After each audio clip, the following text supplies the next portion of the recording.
How to delete all Gmail emails at once. So this is a very easy and quick tutorial. Let's just say you have tons of emails here or messages under inbox, draft, spam, snooze, and other features here. So you wanted to delete all these messages and conversation at once because it could be so tiring thing for you to simply tap this one by one or delete this one by one. So what you want to do is simply go to the left side and tap more. And here you will see all mail.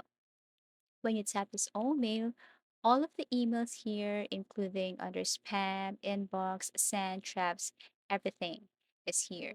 So if you want to delete all of this, then you have to tap this box right here. Click this one.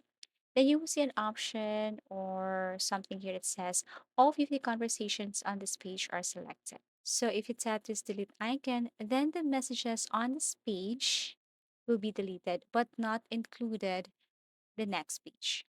So if you want to delete all your messages at once, you will tap this area right here, section right here, select all 84 conversations in all mail. Let's just say select all 5,000 conversations in all mail.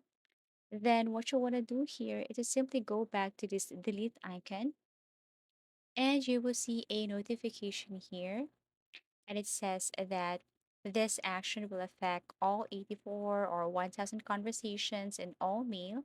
Are you sure you want to continue? If yes, of course, tap OK. And that's it. You just have to wait for a couple of seconds, then all messages here will be deleted. And that's how easy it is to delete all Gmail emails at once. Thank you for watching and see you again in our next tutorials.